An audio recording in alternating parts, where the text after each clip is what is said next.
Indonesia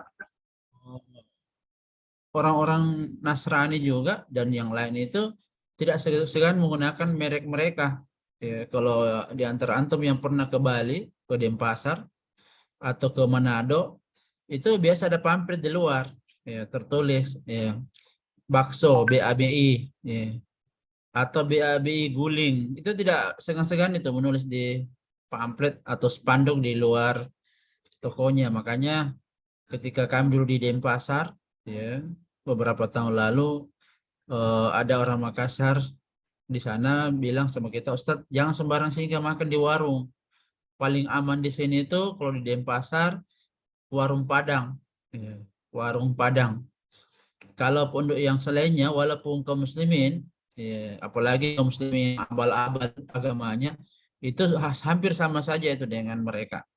Nah, ini realita di lapangan, apalagi kalau di luar negeri, terutama di Eropa, ikhwas sekalian, Eropa, Amerika, dan negara lain, maka produk halal atau merek halal, merek Islami itu yang sangat dicari oleh kaum muslimin. Ya, apalagi kalau di sana memang komunitas kaum muslimin sangat sedikit, seperti misalnya di Jepang, di Korea, dan seterusnya.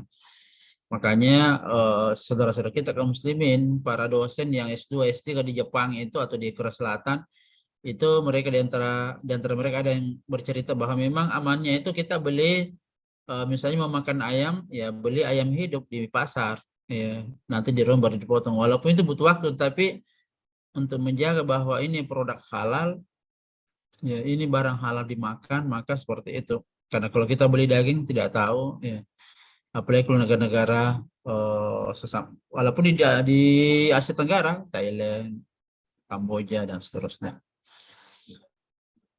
Nah, ikhwas sekalian berbahagia, tentu merek menentukan, ya, dalam definisi ini merek atau penjelasan merek adalah kata yang tidak asing atau sering digunakan dalam mengenalkan produk, baik melalui media cetak maupun media elektronik ataupun melalui lisan atau pada hari ini melalui broadcast, ya.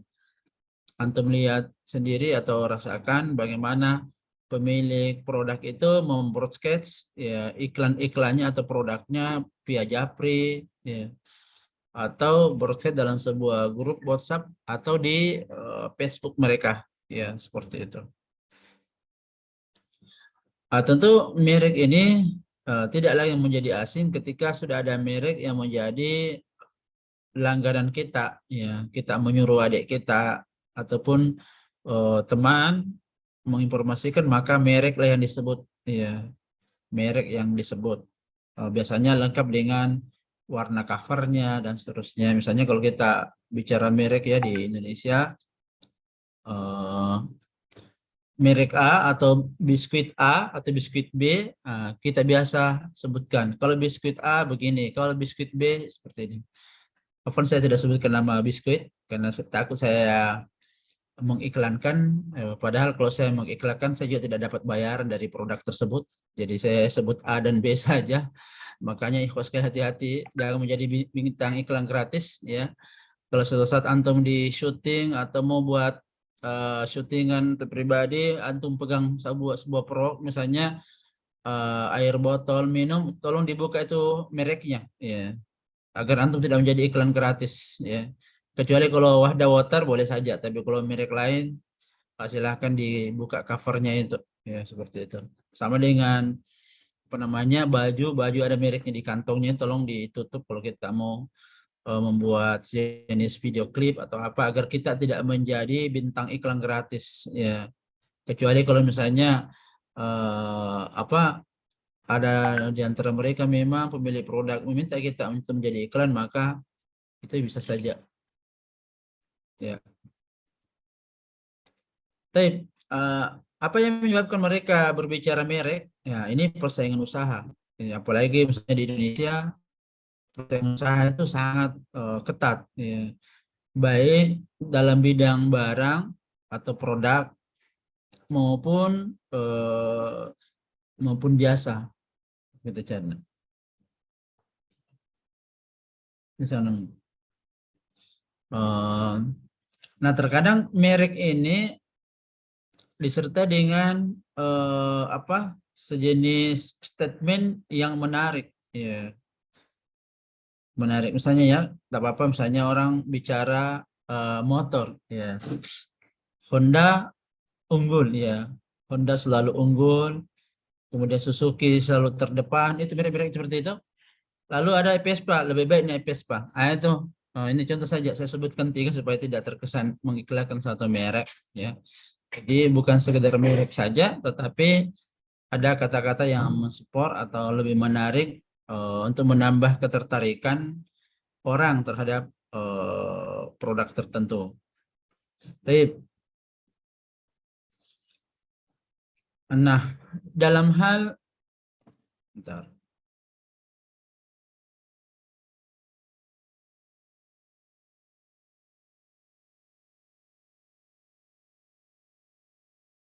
Tutup video dulu.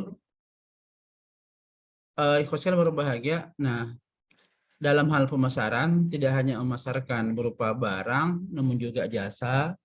Dalam memunculkan kepuasan konsumen dalam hal jasa, mengutamakan pelayanan dan produk yang dihasilkan yang dirasakan konsumen. Nah, hari ini bisnis syariah sudah mengcover beberapa aspek dalam dunia bisnis, termasuk dari sisi pemasaran. Maka dari aspek praktek pemasaran syariah inilah dalam rangka membangun ya Islamic branding, ya, Islamic branding. Maksudnya itu branding yang sifatnya Islami, ya. Sebagaimana Nabi Shallallahu Alaihi Wasallam membuat Islamic branding. Jadi branding itu bukan saja merek, walaupun branding itu salah satu bagian daripada merek.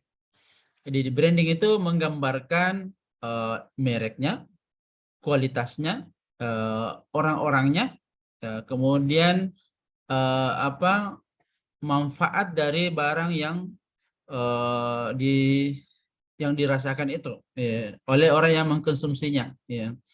Misalnya dalam sebuah perusahaan, ya, kalau perusahaan ya, ada produknya, misalnya produk minuman A, ya. Ketika kita menyebutkan minuman A, misalnya minuman A botol, ya, kemasan botol, misalnya pikir sebut oh, ini merek A, ya. Mungkin Hanif bilang oh iya bagus itu, bagus minumannya, segar, biasanya dijual di mana-mana itu, biar termasuk di toko lontongan misalnya ada dijual. Kemudian juga barangnya itu termasuk yang berkualitas dibandingkan dengan produk sesamanya seperti itu, ya. Orang-orangnya juga yang marketingnya cepat. Ketika Anda misalnya mau menjadi perwakilan untuk pemasaran, itu cepat maksudnya, ya, harganya juga bisa bersaing. Itu termasuk branding, itu dimaksud branding, ikhwas sekalian. Jadi branding itu mewakili semua dari produk itu, ya, termasuk mereknya, ya, termasuk mereknya. Jadi ketika kita menyebut mereknya, ya, maka orang sudah bisa langsung teringat, ya, kualitasnya, ya, manfaatnya, kemudian di mana dijual dan seterusnya, beredar di mana, ya, bagaimana dengan harganya, itu namanya branding, ya, itu namanya branding. Nah, kalau berbicara Islamic branding seperti yang dikatakan tadi, ini bukan sekedar apa yang saya sebutkan tadi, tetapi masuk kepada pelaku atau marketing dari barang itu, termasuk pemilik barang itu, perusahaan pemilik barang itu, dan seterusnya. Masuk dalamnya suri toladan, akhlak dalam pemasaran, tidak menjegal, tidak menggunakan persaingan yang tidak Islami, dan seterusnya, termasuk tata krama dalam pemasaran, tidak terkesan memaksa atau tidak terkesan menjelek-jelekkan barangnya orang lain dalam proses marketing dan sebagainya, seperti itu. Dua hal yang yang terkadang dilupakan orang dalam bisnis, ikhwas sekalian. Pertama, etika, ya. Etika yang terkadang dilupakan oleh orang, ya. Yang kedua adalah kesinambungan, ya. Kesinambungan barang itu, ya. Mungkin bulan ini ada, bulan depan tidak ada lagi, ya. Dia seperti apa ya, yang terkadang terjadi di Indonesia. Premium dan pertalite terkadang ada, terkadang tidak ada, apalagi premium hari sudah habis. Ya. Kalau berbicara tentang branding, maka keberlangsungan ini harus selalu dijaga. Ya. Makanya dalam bisnis itu yang saya tahu ada memang supervisor marketing yang selalu keliling atau mencari informasi di mana lagi barangnya itu keberadaan barang dia mas di supermarket atau di mana saja ya yang biasa dia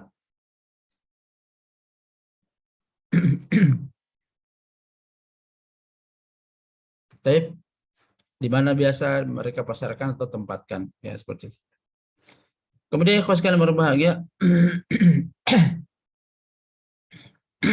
afwan ini pengaruh AC mungkin di Hotel Claro selama 2-4 hari kita bermuktamar jadi udah agak batuk. Nah, ini definisi branding dari American Marketing Association atau AMA. Brand atau merek didefinisikan sebagai nama, istilah, simbol atau desain, kombinasi atau kombinasi diantaranya, ya, kombinasi antara istilah dan desain yang dimaksud untuk mengidentifikasi barang atau jasa dari suatu penjual, ya, untuk membedakannya dengan barang atau jasa dari penjual lainnya. Nah, ini menurut AMA, American Marketing Association, ya. Jadi brand atau merek sebagai nama, istilah, simbol dan seterusnya. Kalau kita apa namanya? Kalau kita berbicara branding, ya, contohnya ya, antum melihat logo Istiba. Ya. Kalau orang dari di sekitar Manggala atau orang-orang akademisi, ya, atau para tulab dari jauh logo Istiba disuruh tahu Istiba itu, ya, itu logo Istiba, ya. Logo Istiba. Kalau orang sekitar Manggala, ya, terutama yang apa sudah mulai bagus pemahaman agamanya dan pengamalan agamanya, itu kalau ditanya logo apa ini, ini logo Istiba. Ya. Kalau orang lagi tanya di mana Istiba itu, dia bisa gambarkan, oh di sini di Manggala, gedungnya tinggi, mahasiswanya banyak, ya. Itu penuh orang kalau sholat duhur di sana, saya biasa sholat duhur di sana, ya. Mahasiswanya ramah-ramah, itu motornya terparkir dengan bagus, ustadz-ustadznya kebanyakan dari Timur Tengah misalnya, ustadznya biasa ceramah di sini dan seterusnya, alumninya itu di samping apa namanya mahasiswanya itu di samping mengajar anak-anak juga mengajar taklim dan seterusnya, ya. Itu sudah mewarnai orang sekitar Manggala mengimpang sampai di sana mencoloi. Nah, itu dimaksud dengan branding. Ya. Jadi baru dilihat logonya, orang sudah bisa menggambarkan, walaupun dia menggambarkan itu bukan orang dari Stiba, ya, tapi karena dia sudah lama bersama dengan Stiba atau biasa membaca tentang Stiba, ya, baru melihat logonya, dia sudah tahu, dia sudah bisa menggambarkan. Termasuk ditanya bagaimana ustaznya, ustaznya itu ramah-ramah dan seterusnya, ya. Mahasiswanya juga seperti itu, ya. Walaupun ada di antara mereka kalau jalan kaki depan nipa-nipa tidak assalamualaikum, misalnya, ya. Itu branding ikhwas sekalian, orang bisa menggambarkan, ya, ya seperti itu. Jadi kalau suatu saat ada di antara antum yang punya usaha, biro jasa atau apa namanya, ya, termasuk misalnya suatu saat punya pesantren dengan mereknya atau dengan namanya, orang dari Jawa milik pesantren ini nih yang punya logo ini, ya. Ada apa namanya visi misinya atau ada kata marketingnya di bawah, ya. Misalnya pesantren ini mau selalu apa membangun umat dengan Al-Quran dan Sunnah, misalnya itu statement logonya misalnya, itu termasuk bagian daripada branding, ya. Ini seperti saya katakan tadi, merek atau brand jadi merupakan nama, istilah, tanda, simbol atau desain yang mengidentifikasi produsen dan seterusnya, ya. Itu ya yang namanya branding. Nah, kita masuk kepada branding menurut Islam atau Islamic branding, ya. Saya apa namanya, highlight ya supaya antum bisa baca. Jadi branding menurut Islam atau Islamic branding merupakan penyerapan nama-nama yang mengandung unsur Islam. Ya seperti yang saya katakan tadi, atau menunjukkan identitas halal bagi suatu produk, ya, hotel syariah, rumah sakit Islam, ya, produk kecantikan, KFC dan sebagainya. Nah, seperti itu, ya. Nah, ini ada sebuah penulis bernama Agilf Noor dalam tulisannya yang berjudul What's Islamic Branding and Why It is Significant, menyatakan bahwa Islamic branding merupakan suatu konsep baru. Ya. Jadi Islamic branding merupakan konsep baru. Saya highlight ya supaya antum fokus nanti dalam murojaah.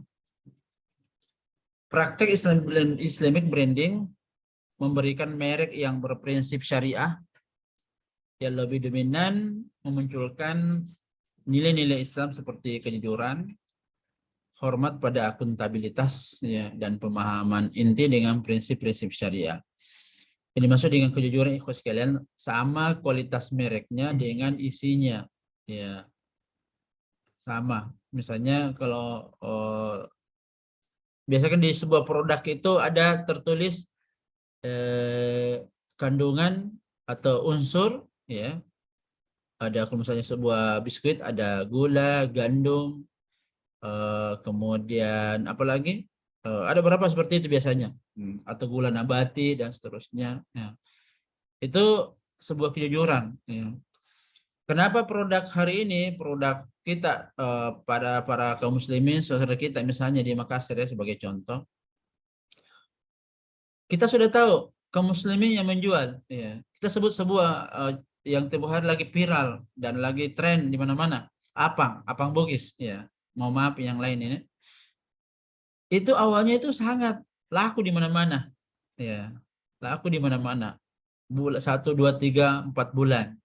Tapi lama kelamaan tidak laku. Sebagian penjual tidak laku lagi. Ya. Kenapa? Pertama secara fisik, apangnya sudah mulai mengecil ukurannya. Nah, inilah tidak jujur. Ya.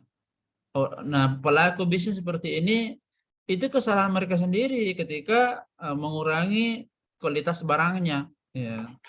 Apangnya sudah mengecil, ya, ukurannya. 2, warnanya sudah warna gula pasir. Maksudnya itu bukan lagi agak kehitam-hitaman, kecoklat-coklatan, tapi sudah mulai agak ke apa namanya coklat mengkilap.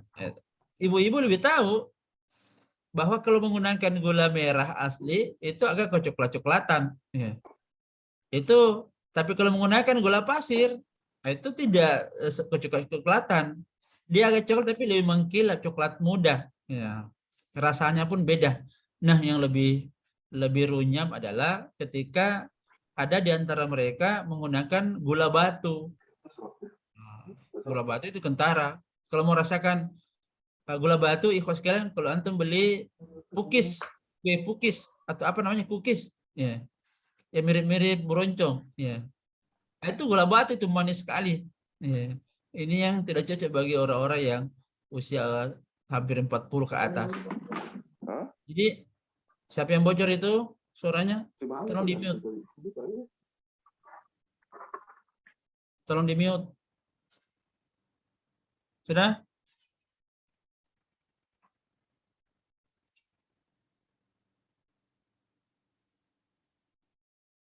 Kenapa yang lain tidak aktif videonya?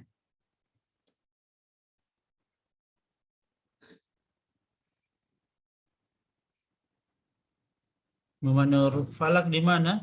Di Malino ya? Tidak Sat, di Bitung. Bitung? Dingin Iya. sekarang di situ kah? Lumayan Sat, karena hujan terus akhir-akhir ini Sat. Ini di apa? Di Mandaling Natal lagi banjir bandang, naudzubillah. Kasihan saudara kita di sana.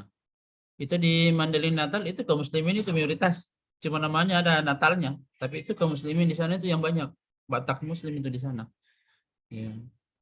Yang sampai itu Abi Yarmi. Tidak, itu kaum muslimin di sana mayoritas kok di Mandeling Natal. Ya, enggak tahu kenapa namanya Mandeling Natal. Karena orang apa namanya? Orang Batak itu ada 60 marga lebih. Batu bara, Nasution dan seterusnya. Ya. Kalau seperti batu bara itu kebanyakan Nasrani, kalau Nasution itu mayoritas Muslim. Ya. Ada juga yang terbagi dua. Ya. Tapi selanjutnya ikhwas sekalian. Nah, ini tadi tidak jujur. Ya. Hormat pada akuntabilitas. Ya. Akuntabilitas maksudnya transparansi. Ya. Jadi ada orang, walaupun agar tidak orang tidak curiga, dia jelaskan memang, oh abang saya ini Pak. Ya. Bicara abang ya, mohon maaf. Abang saya ini pakai gula merah. Gula merah dari Bone atau dari Enrekang atau dari mana. Ya, seperti itu. Nah, kalau orang jujur seperti itu biasa ketika orang makan, oh benar, ini orang jujur. Yang keliru ketika bertentangan dengan apa yang disebutkan dengan apa yang sebenarnya. Nah ini apa asli ini, ukurannya juga tidak berubah. Padahal orang tahu ini berubah. Ya.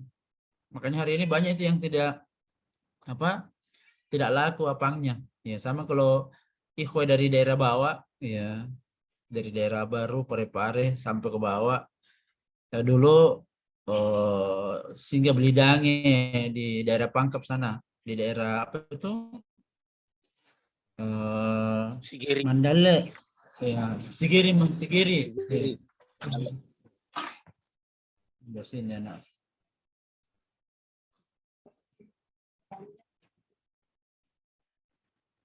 Tidak ada mantelnya mungkin itu motor. Tapi juga lebat di sini. Jadi kalau saya berbahagia, saya lanjutkan. Hormat pada aku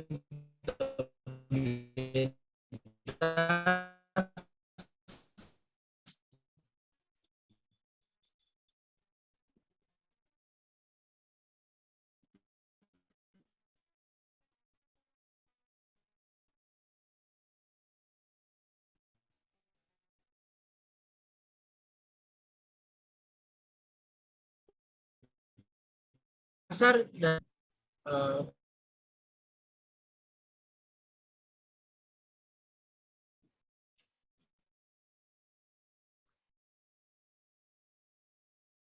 pasar. Seperti saya katakan tadi bahwa kaum muslimin pelaku usaha atau pelaku bisnis sudah mulai ingin merekrut kembali kaum muslimin sebagai segmen pasarnya, ya, atau pangsa pasarnya istilah orang pada hari ini, sehingga apalagi Indonesia 84% kurang lebih kaum muslimin, maka ingin menarik kembali, ya, usaha Islam itu.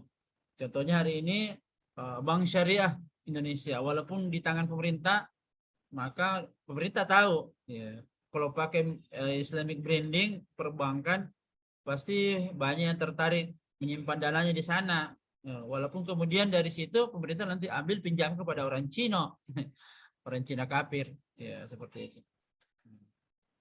Nah, ikhwas sekalian berbahagia, penerapan Islamic branding atau branding Islam merupakan konsep relatif baru, ya, yang berprinsip syariah. Ini yang seperti yang kita katakan tadi. Namun ini untuk melegalkan maka tetap mereka menggandeng MUI, ya, MUI untuk memberikan rekomendasi produk halal, ya, dalam bentuk logo halal dari Majelis Ulama Indonesia. Nah ini yang kemarin menjadi diskusi dan polemik karena pemerintah ingin mencabut maksud saya hak prerogatif rekomendasi halal dari MUI. Mereka ingin pemerintah saja menetapkan. Ini kan sebenarnya pemerintah secara umum kita tidak percaya kredibilitasnya dalam menetapkan halal. Ya, halal bagi sebuah produk bisa saja namanya pemerintah kalau kepentingannya ya biar tidak halal bisa dibuat halal. Ya, seperti itu. Ya. Artinya orang Cina dikasih masuk semua, kaum muslimin yang merupakan warga asli itu banyak tidak bekerja, justru orang Cina diambil masuk. Ya. Seperti itu ikhwas sekalian. Nah, ini hal pertama yang kita ingin bahas, branding. Ya. Ini ya, jadi secara singkat branding sudah bisa kita pahami. Silahkan dibaca ini selanjutnya. Nah, ikhwas sekalian berbahagia. Ini yang paling perlu kita ingat bahwa saya spotlight saya highlight ya.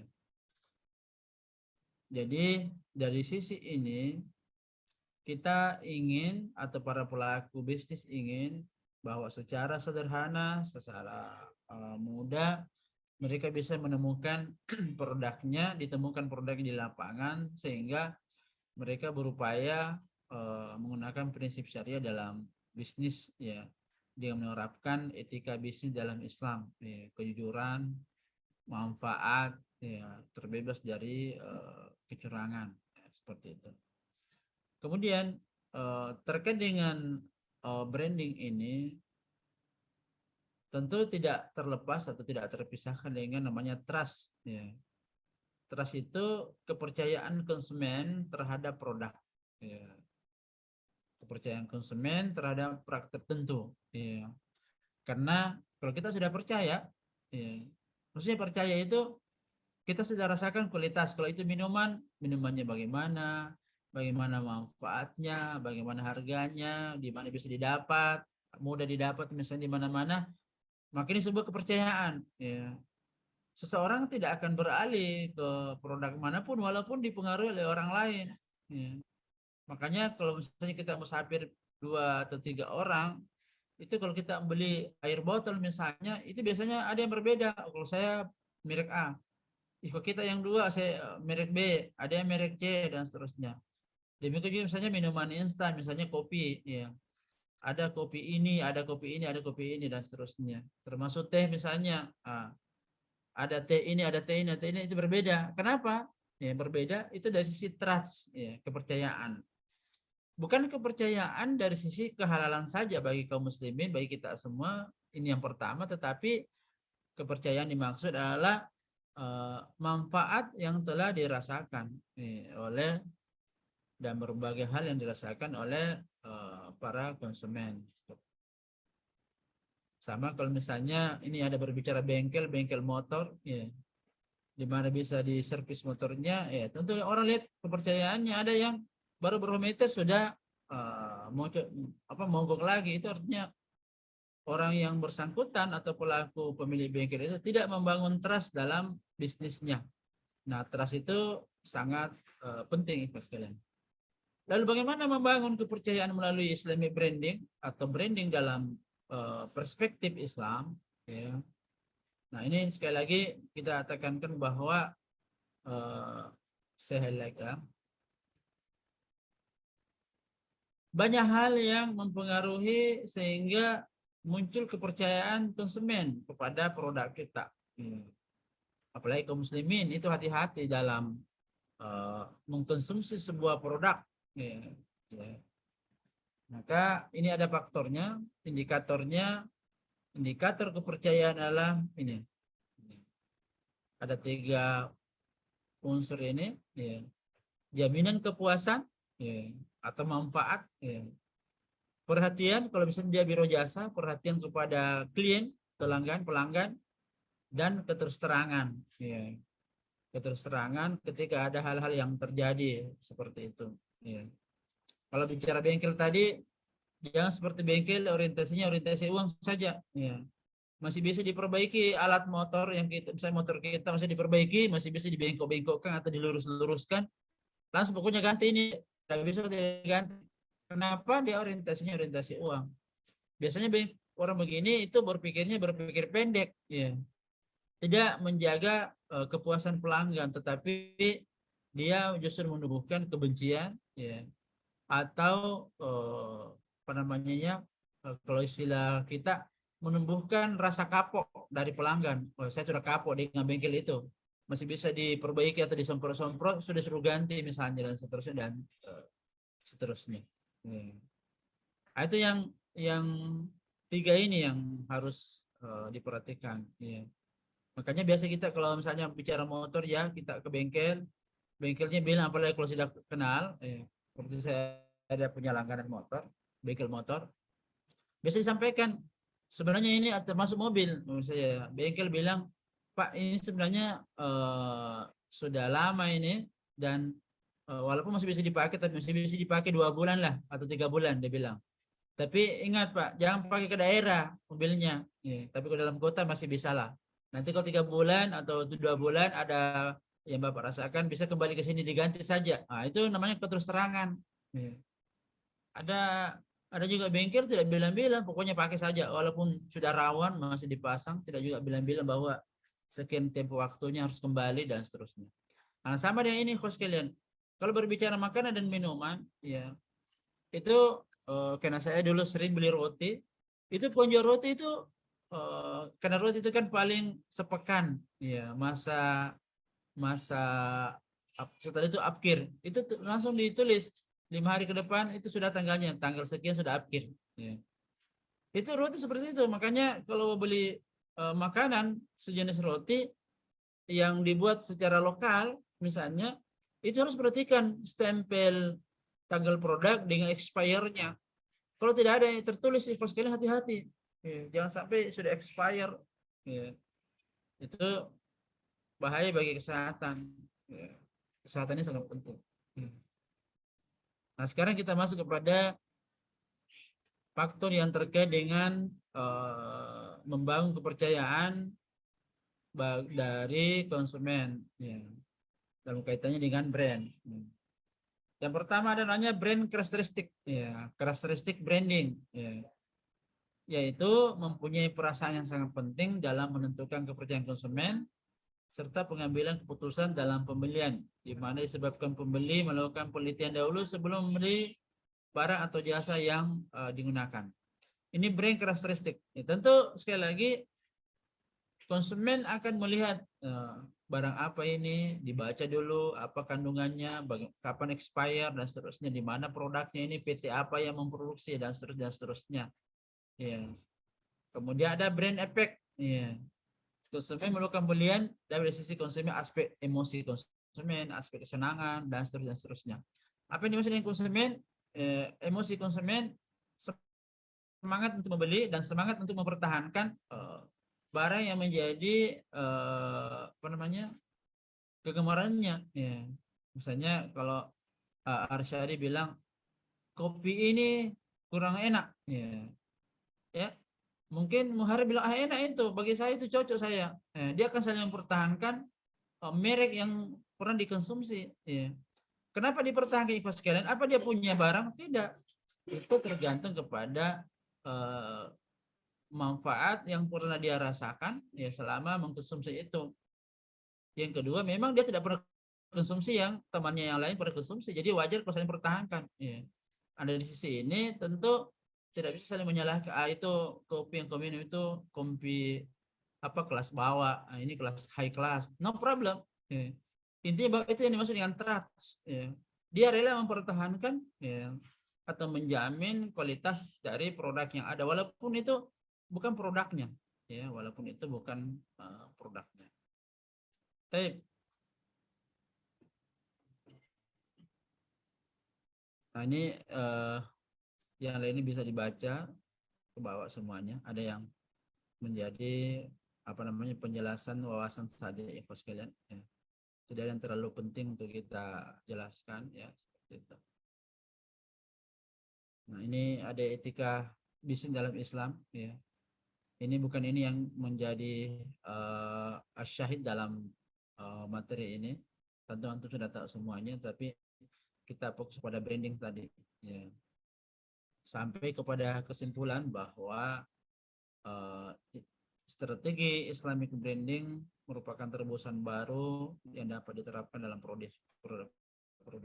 para produsen untuk kepentingan pengembangan usaha dan seterusnya dan seterusnya. Saya kira ini yang saya sampaikan ya. Terkait dengan tugas saya belum sempat menuliskan ini kita masih mengantuk ini. Belum menuliskan tempat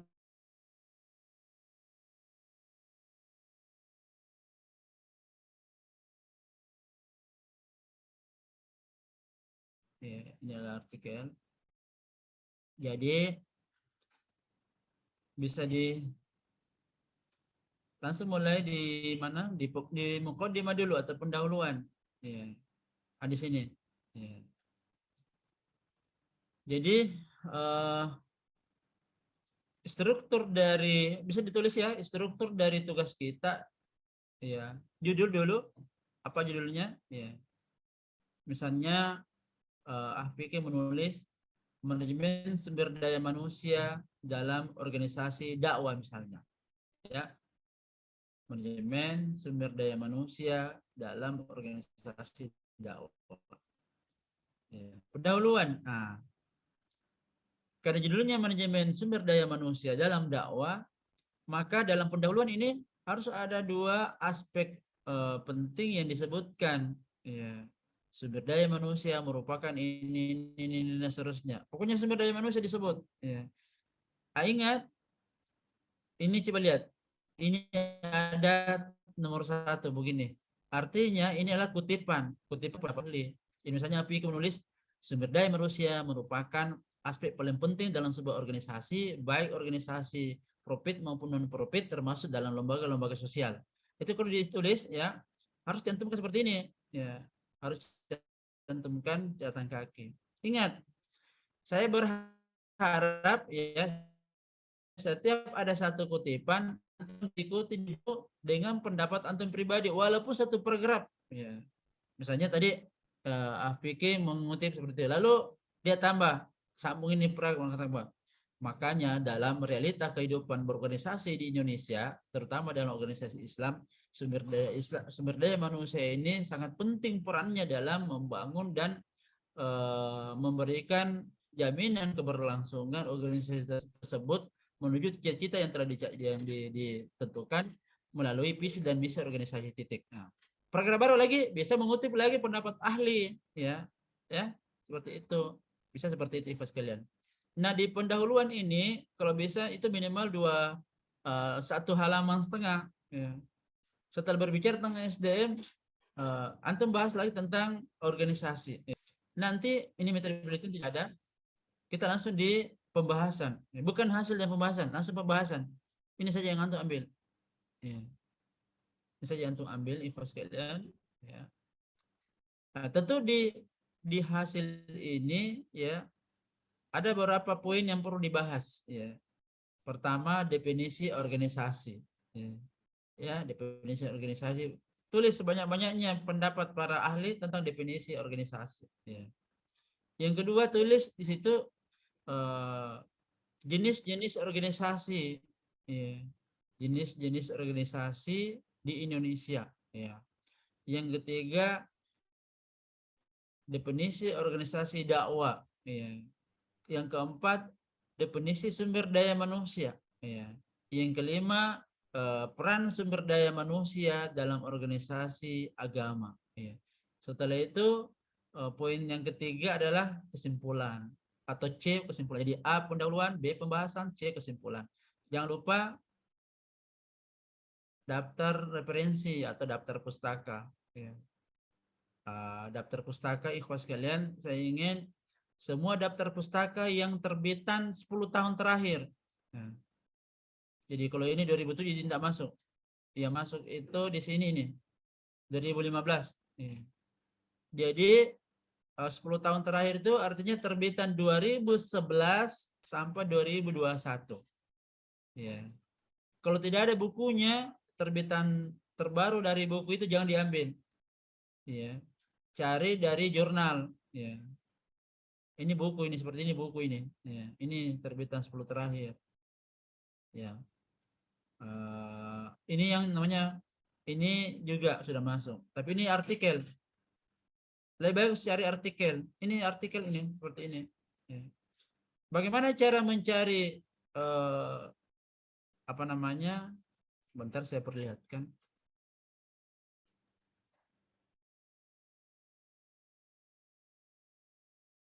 Bagaimana cara mencari artikel ya di Google? Ini Google. Coba lihat Google. Jadi misalnya Apik tulis organisasi dakwah, ya. Langsung PDF, enter. Nah, jangan ambil yang begini-beginian. Langsung ambil yang ada jurnal ini nih, lihat ini. Jurnal Wali Songo, jurnal apa? Pokoknya di depannya ada jurnal atau e-jurnal. Ini menjadi referensi, ini seperti ini juga e-jurnal, ya, e-jurnal. Jadi seperti itu host kalian, ya. Kalau misalnya antum lagi tulis SDM organisasi dakwah, enter PDF. Nah ini pengolahan sumber daya manusia lembaga dakwah. Oke, ya. Nanti ada lagi misalnya yang menulis SDM pendidikan. Ya. Ini cara mencari artikel. Coba lihat. Ya. Mana sudah bilang pendidikan, sudah masalah lembaga pendidikan. Jadi begitu caranya. Ya. Ya. Kalau ada misalnya yang mengambil perencanaan SDM dakwah. Oke, enter. Jangan lupa PDF-nya. Nah, ini semua info perencanaan dakwah dan seterusnya, jurnal, ya. Itu cara mencari artikel. Kalau mencari buku, ya, cari buku tulis di depan, ya. Buku. Nah, ini biasanya buku yang begini. Kalau ada bilang repository, ya, seperti ini, repository itu artinya buku. Buku, skripsi atau tesis atau disertasi. Kalau ada tertulis repository. Jadi itu buku, 5 buku di dalam, ya. Ini buku ini, ya. Terkadang juga skripsi, terkadang juga tesis, terkadang juga disertasi, ya, seperti itu. Nah, kalau mau antum mencari buku digital atau filenya buku, tulis e-book. Ingat ya, e-book, begitu. Enter. Nah, ini e-book ini. E-book Sustainable Business Pendekatan Manajemen Sumber Daya Manusia dan seterusnya. Ya, itu e-book file, maksudnya itu e-book file buku. Ya, karena tidak semua buku ada filenya. Paham ya? Ya. Bagaimana? Muhammad Rasul? Paham? Jadi tidak ada alasan ikhwas sekalian antum tidak menemukan referensi, ya. Dan begini modelnya, antum punya senior yang sementara menyusun proposal sekarang, ya. Kalau panduan penulis ilmiah di Istiba hari ini itu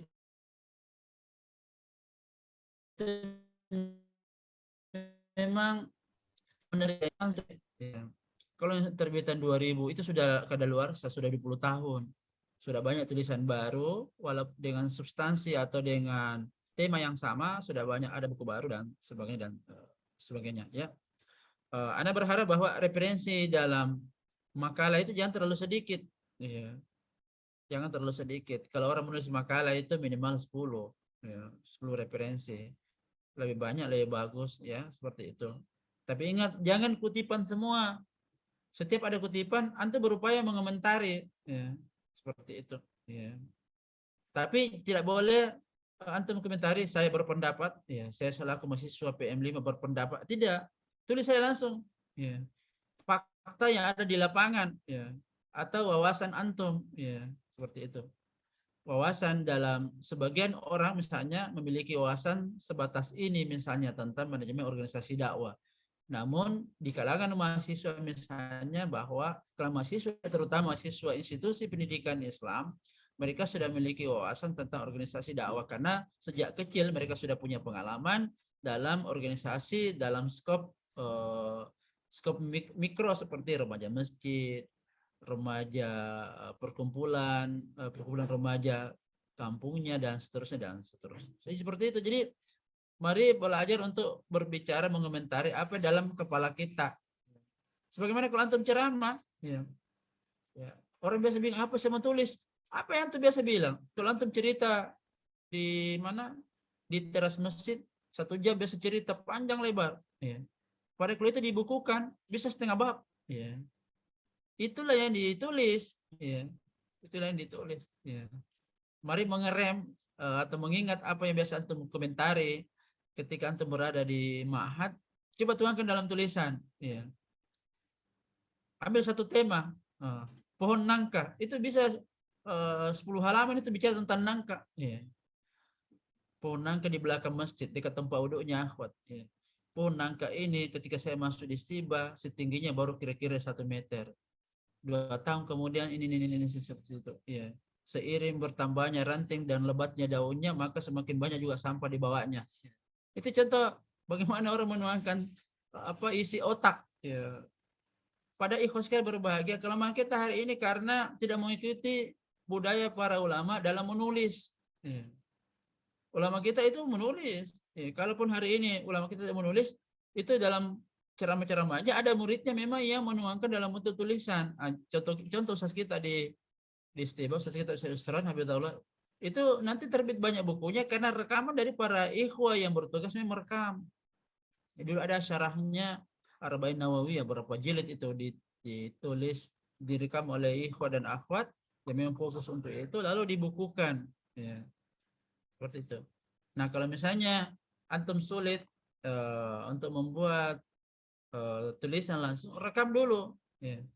Misalnya Muhammad Iqmal, ya, mau lihat membacanya artikel, bicara rekam dulu diri, ya, baru komentari itu judulnya. Ya. Nanti sudah itu baru antum putar ulang, itu antum tulis. Ya. Mahasiswa di kalangan institusi pendidikan nampaknya antum komentar dulu rekam, setelah itu dikirim kembali sambil menulis mengomentari dari makalah antum itu. Ya. Realita mahasiswa pada institusi pendidikan Islam di Makassar kelihatannya belum memahami lebih luas tentang organisasi dakwah. Oleh karena itu perlu banyak tulisan atau literasi tentang organisasi dakwah sehingga mahasiswa yang seperti ini bisa memahami atau memiliki wawasan sedikit demi sedikit tentang organisasi sehingga dia merupakan pintu atau celah membuat mereka tertarik menggeluti atau beraktivitas bahkan menjadi pendiri organisasi-organisasi dakwah di Makassar yang pada gilirannya nanti efeknya atau hasil dari semua itu bisa memperluas jaringan dakwah yang di tengah masyarakat yang sasarannya nanti adalah kaum muslimin sendiri untuk meningkatkan pemahamannya terhadap Al-Quran dan Sunnah Nabi SAW. Seperti itu ikhwas sekalian. Ya. Belajar membuat literasi dari komentar kita. Ya. Apa yang menjadi dasar kutipan orang itu kita komentari. Ya. Itu sama itu. Orang buat deskripsi, membuat tesis bagi S2, membuat disertasi. Itu para pembimbing mengarahkan. Ya. Kalau kita konsultasi ya, misalnya sebuah pembimbing, kalau kita misalnya ambil antum nanti menyusun proposal, itu kalau saya yang jadi pembimbing, itu saya harus arahkan antum komentari itu. Misalnya tinjauan pustaka. Ya. Tentang misalnya seperti tentu komentarnya setelah komentar para ulama. Ya. Antum berbicara fakta atau berbicara tentang wawasan yang antum biasa baca. Ya, seperti itu. Ya. Tapi ikhlaskan berbagi bisa dipahami ya tugasnya? Nah, Ustaz. Atau masih mau dibutuhkan Berapa template? lembar Ustaz? Berapa lembar Ustaz? Saya mau sebenarnya di grup antum tulis judul masing-masing. Buat list ya. Buat list ya. Tulis saja apa yang menjadi apa yang antum tulis. Nanti saya sempurnakan judulnya atau saya persingkat kalau ada yang terlalu panjang judulnya ya. Ya seperti itu. Ya. Saya kira cukup dulu ikhwas kalian pada hari ini. Tadi siapa yang ya? Minimal halamannya untuk pembahasan berapa Ustaz? Kalau ini kan 10 halaman saya semuanya, berarti kalau misalnya terbelakang antum 2 halaman, atau pendahuluan, ada 2 halaman atau 1 halaman setengah, maka 8,5 itu pembahasannya dengan 5 item tadi. Ya. 5 item. Ya. Kan 1 item antum kutip saja 4 pendapat dari artikel itu, ya, itu sudah 1 halaman itu. Ya. Setiap item itu antum komentari dengan pendapat antum pribadi, ya, seperti itu. Kan bisa antum komentari dua paragraf. Yang penting terkait dengan itu. Ya. Atau bisa dikatakan bahwa bisa juga meresume pendapat di atas. Ya. Misalnya ada pendapat Fikri sudah atau Andi Quraish sudah kutip. Ya. Lalu antum buat resume di bawahnya. Ya. Berdasarkan pendapat si fulan di atas, maka sebenarnya ya, secara kesimpulan kita bisa mengatakan bahwa ini dan seterusnya. Itu bisa seperti itu. Ya. Ya. Yang jika misalnya 3 pendapat tadi antum kutip di atas, antum bisa komentari ketiga pendapat itu.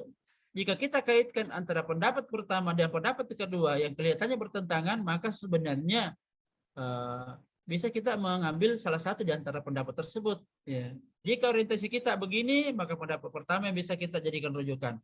Jika orientasi kedua ini yang menjadi sasaran kita, maka pendapat kedua yang kita bisa ambil.